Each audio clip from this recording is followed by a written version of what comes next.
The second piece of this is that not all relationships, not all things that we get ourselves involved with serve us equally. So welcome back. It is episode 3 of the Priority Report with Slow Living Solutions. I'm Scotti, owner and founder, and today we are here to talk about the 6 different use cases that I see on the regular from my clients about why it is that they want to partake in life crafting and why it is that they benefit or will benefit from such a practice.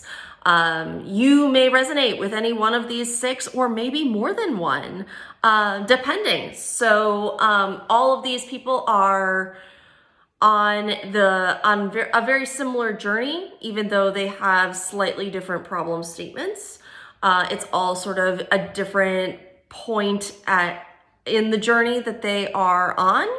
And so the custom programming that I do with them helps them regardless of whether they are use case 1 or use case 6 or somewhere in between.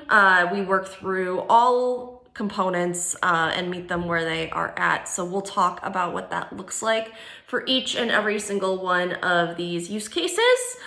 I will be talking about real people. I will not be giving away, for the sake of privacy of my clients, any details regarding who they are or regarding their specific instances, but I will be talking on the broader spectrum. These use cases have been developed off of real people and patterns that I am finding with the clients that I am working with. So hoping that you are excited for this episode. I definitely am. I love talking about the challenges and the solutions that we come up with for each one of these. And let's get started.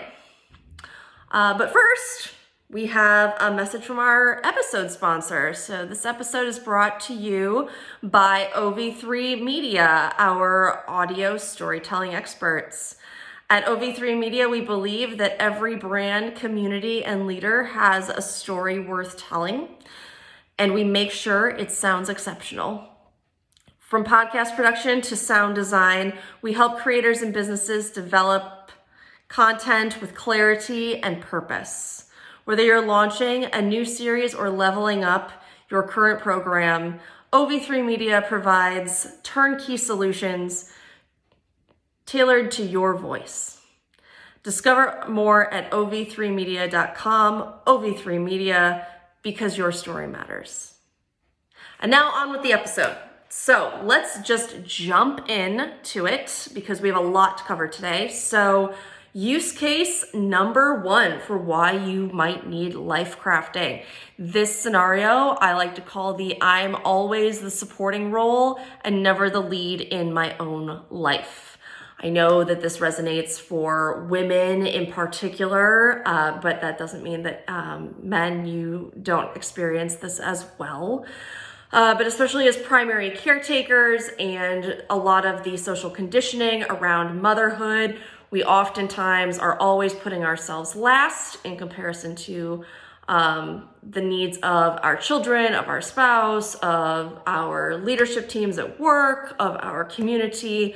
And it doesn't leave us a lot of time to take care of the personal, much less have a vision for what our future is, because our identity in the different facets that we're living in this particular phase of our life becomes so overly consuming. Once a mom, always a mom. So, and that has to be built into what is in store for you in the future, but it's important that you are more than just that you are still yourself, even if you have kids, and that might look different over the course of time, and what your interests and passions and where you're at in your career develops too. So when people that are experiencing this type of I'm always in the support role, never the lead, oftentimes they struggle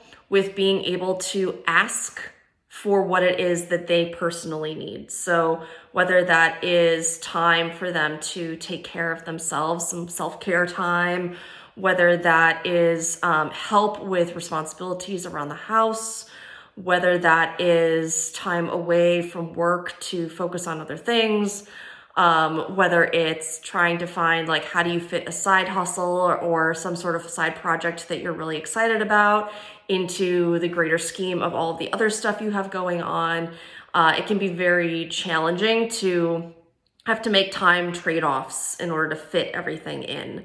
And there can be a lot of pressure from those that are even closest to us or that love us the most, because they're so used to the help and assistance and the love and compassion that you are always giving to them and that they are always receiving from you. And so sometimes our ask in order to get what it is that we need means that there's a trade-off of we either need them to step up and do more, or we need them to do things a little bit differently, or we have to start addressing like what does family life or our investments or our holidays and vacations, that things start to look a little bit different than they did prior to that ask. And that can make people really uncomfortable. So for my clients that are in this situation, we take a two-prong approach. First, we have to work on what's holding them back from asking for what it is that they need, what's the response that they're getting, and what's that underlying like story that they're telling themselves that says like, oh, I'm asking too much, or I'm playing into the story that other people are telling me that I'm not deserving of this, or that that in some way, shape, or form that advocacy is really challenging. And so we have to deal with the stress and the personal story behind why it's challenging to advocate for the things that we need. The second prong in that is then really defining and identifying and getting clear on what is that thing that you do need. Like, is it just space for self-care? Is it that you want to make a transition in your life into a different career path, or you want to be able to stay home with your kids, or you want to be able to do something different with yourself than what you have been doing before.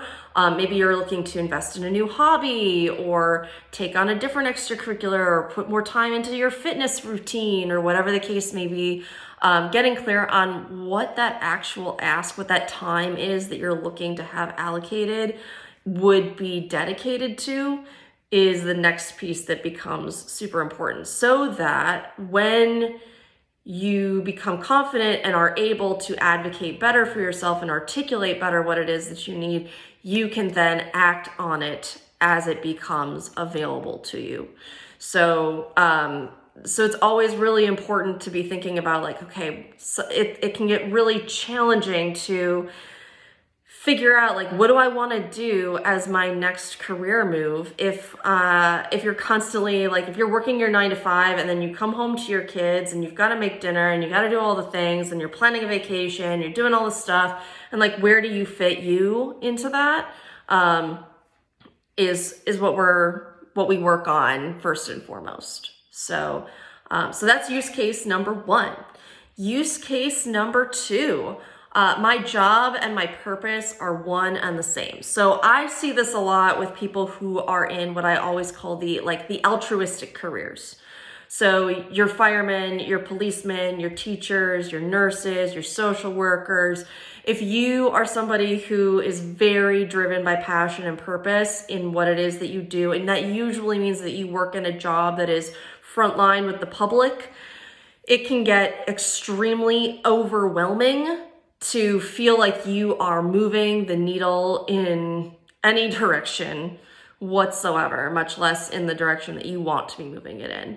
So we work really closely in this particular use case at defining what are expectations for success.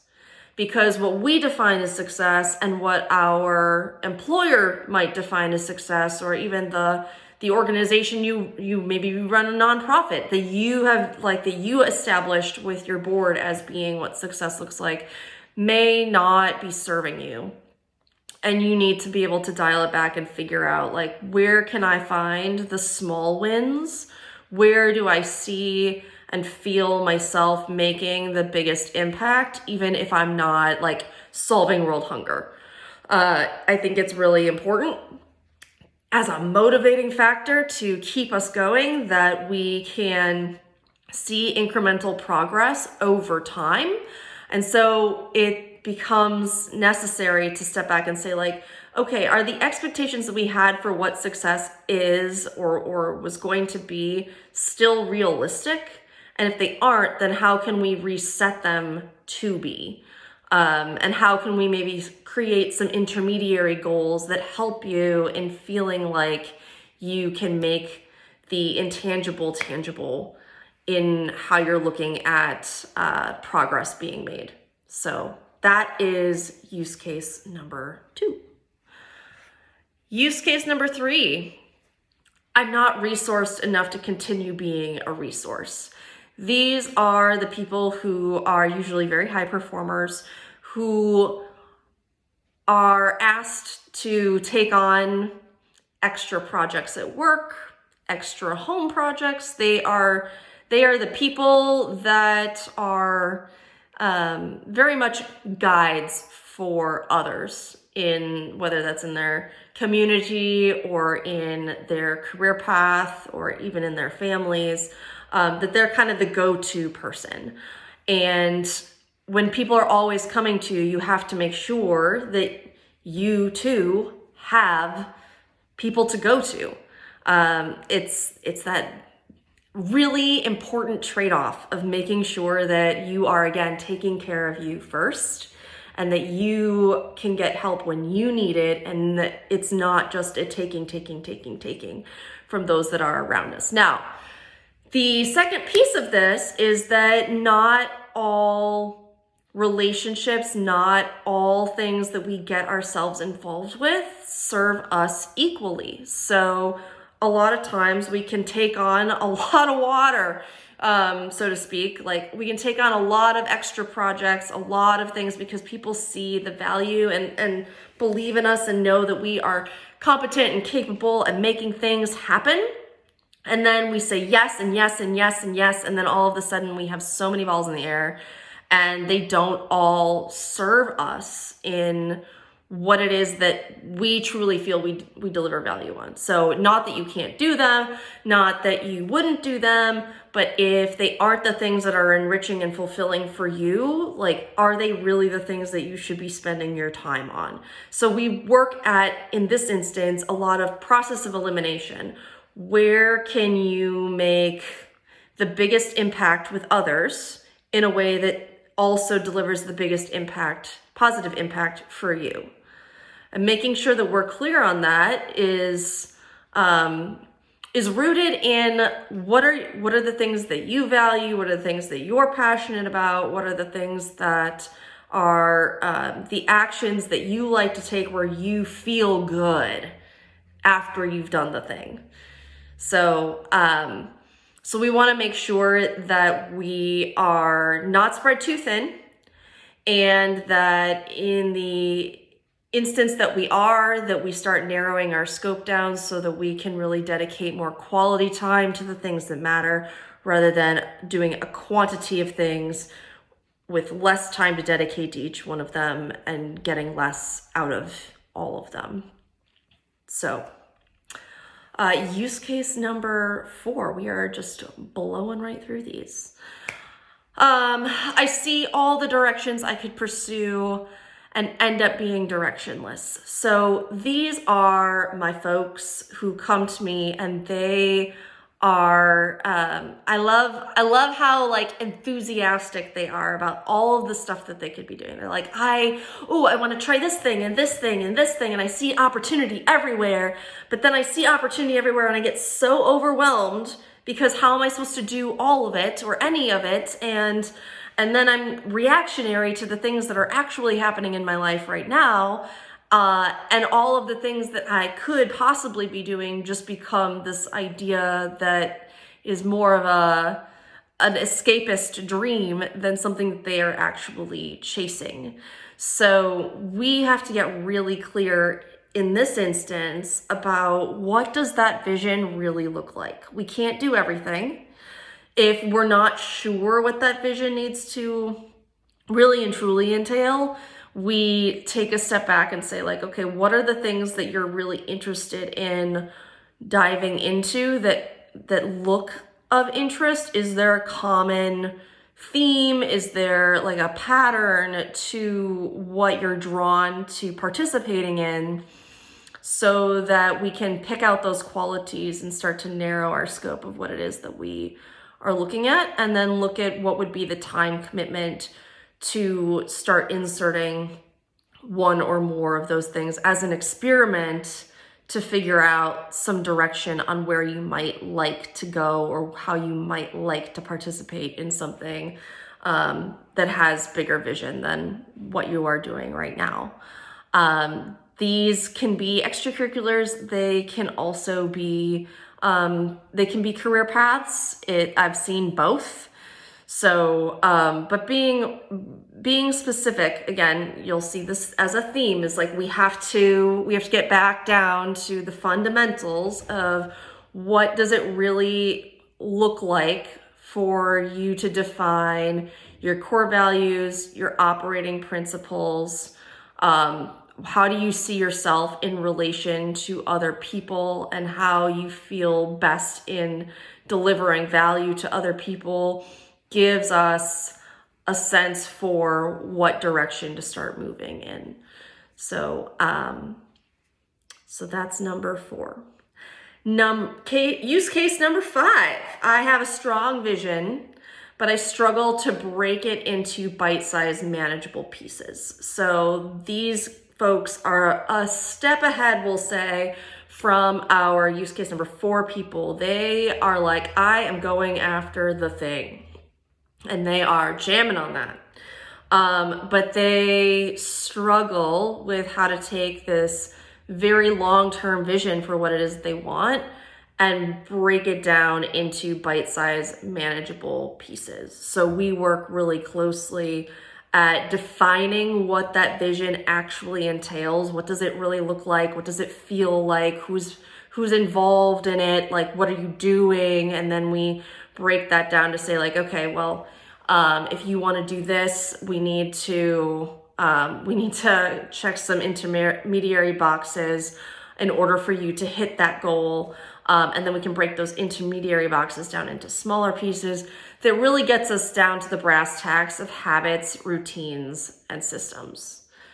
So regardless of which use case it is that appeals to you or applies to you, what we're really looking at overall ends up being how are we shifting our behaviors? How are we making a behavior change at a very minute level to make that incremental progress so that you can get from where you are today to where you want to be in the future? And all of that happens at a habitual, routine, and systematic level. So the more that we can break down into those bite-sized manageable pieces, the easier it becomes for us to not just work at it without the overwhelm, but also for us to measure our progress. So I like to use the example of bodybuilding. I'm not going to go into a huge diatribe about it, but bodybuilding is, you're playing a long game and you have to put in the work for a long time to really and truly get the kinds of results that we see at the competitive level. It's difficult to put on muscle mass, especially in mass amounts, unless you are doing PEDs or something of that nature. Your body can really only build so much muscle, and the discipline and regimen that you have around how you eat and how you train and how you sleep and what your mindset is and how you manage your stress, all play into how quickly you can get that muscle to build, and how quickly you can shred the extra fat in order to have the physique that you want to step on stage with. So it's really important, in my practice, like I break things down into those bite-sized incremental pieces. I work with my coach, specifically my bodybuilding coach, to take a 52-week plan, so a full year's plan, and break down like what are our goals that are happening within that 52 weeks that are going to get me onto stage in like 1 to 2 years. So we're always thinking about how much do I need to be eating? How much am I exercising? How much am I getting my steps in? What's my walking look like? How is building my business playing into this? And so we're taking those same principles, and instead of focusing it on bodybuilding at Slow Living Solutions, we're focusing it on what are your daily practices. It could be in mindset. It could be in how it's really about how you spend your time at large. So how are you managing to keep work within your scheduled work hours, or if not within a scheduled hourly limit, putting it within the 40-hour work week that you get paid for, versus making yourself overly available or overly accommodating, and being more or less taken advantage of, or feeling that burnout that you might otherwise feel from being way invested in one area at the expense of other pieces of your life. So discipline, and treating discipline as something that is a ritual or a deep-seated practice in honoring yourself, versus to treat it as like we can't play the game of like carrot and stick here. That's just not, it's not going to get you where you want to go, and it would be a very brutal process to do it that way. So the point of use case number 5 is that you have a great vision for what you want, you just don't know how to get there. And so we roadmap that out and then work together to work through that roadmap to get you into a rhythm that sets you up to succeed, so that you can see the progress you're making towards the end goal that you have. All right. Last but not least, we have use case number 6. My job performance is a measure of my self-worth. Ooh, I think this one is is huge, and I think that we all we all struggle with this a bit. I think this is just deeply seated in American and capitalistic culture, and it's a huge source of frustration and discomfort and unhappiness that we all struggle with at some point in time.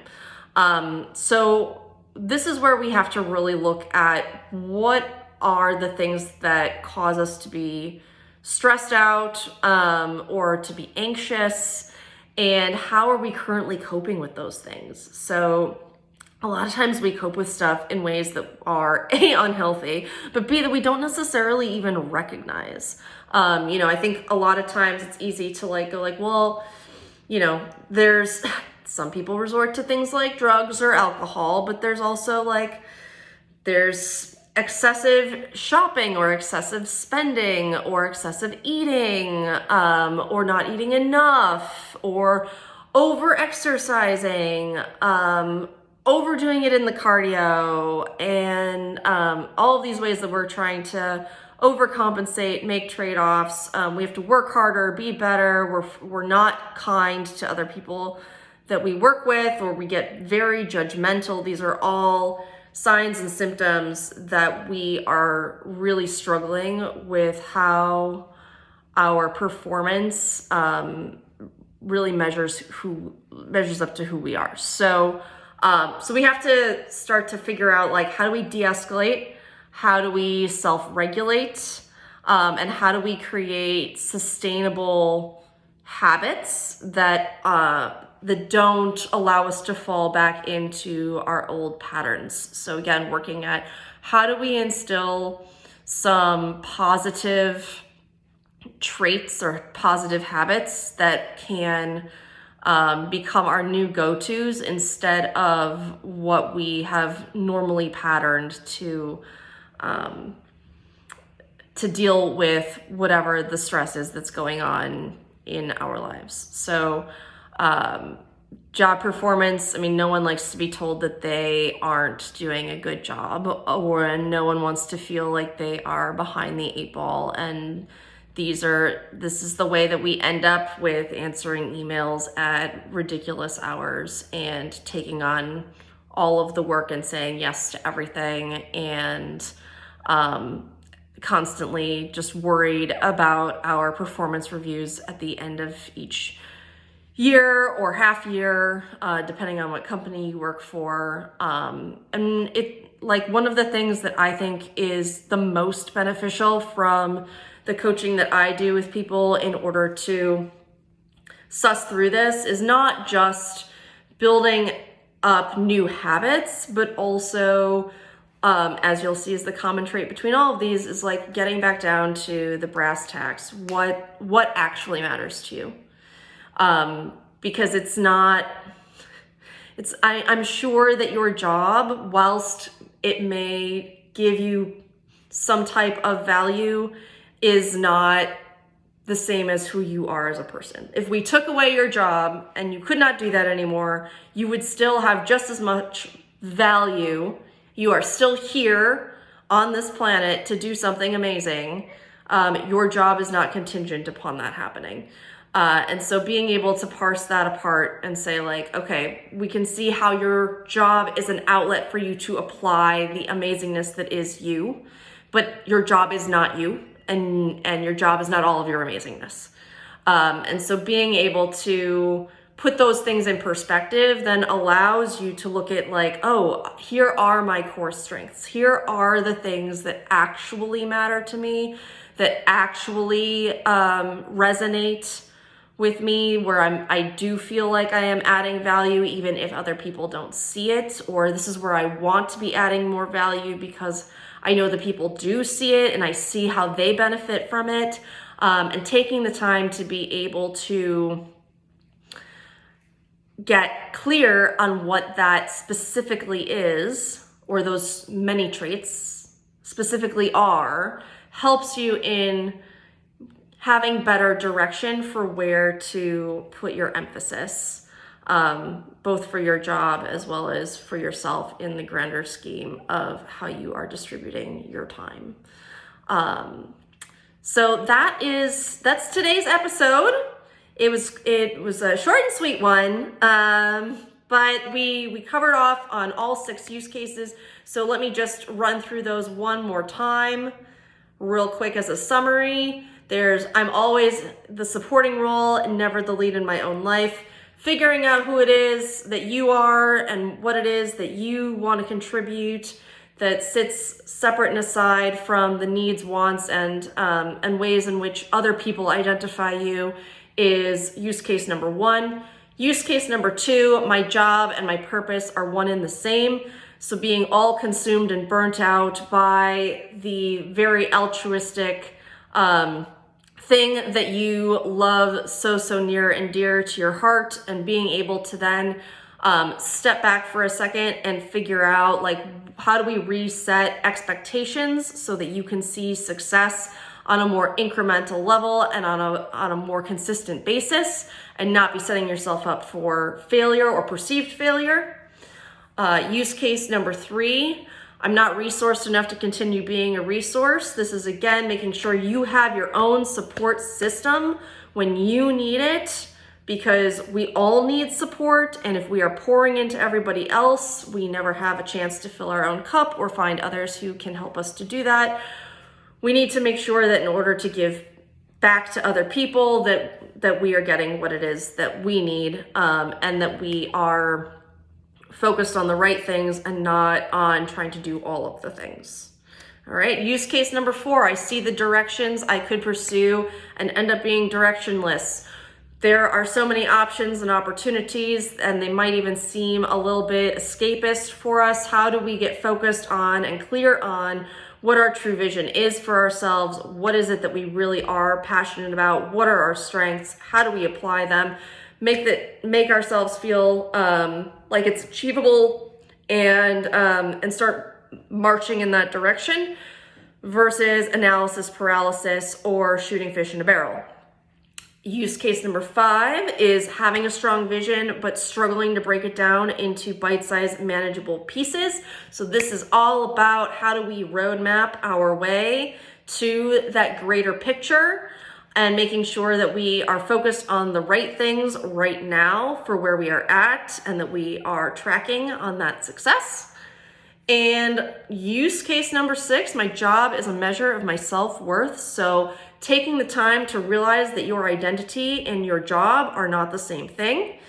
And that when you are feeling stressed, feeling anxious, having some type of reaction to the environment around you where you feel less adequate than you are, then how do we step out of bad patterns of behaviors, bad habits that we have, and step into our true selves and start honoring ourselves through rituals and practices that better serve us for more positive behaviors that give us the confidence to then really and truly focus on how we are fulfilling our own lives and fulfilling the lives of others. So, looking forward to speaking with you again in episode 4 coming up here. And I hope that you enjoyed and learned something about how life crafting is a solution for these different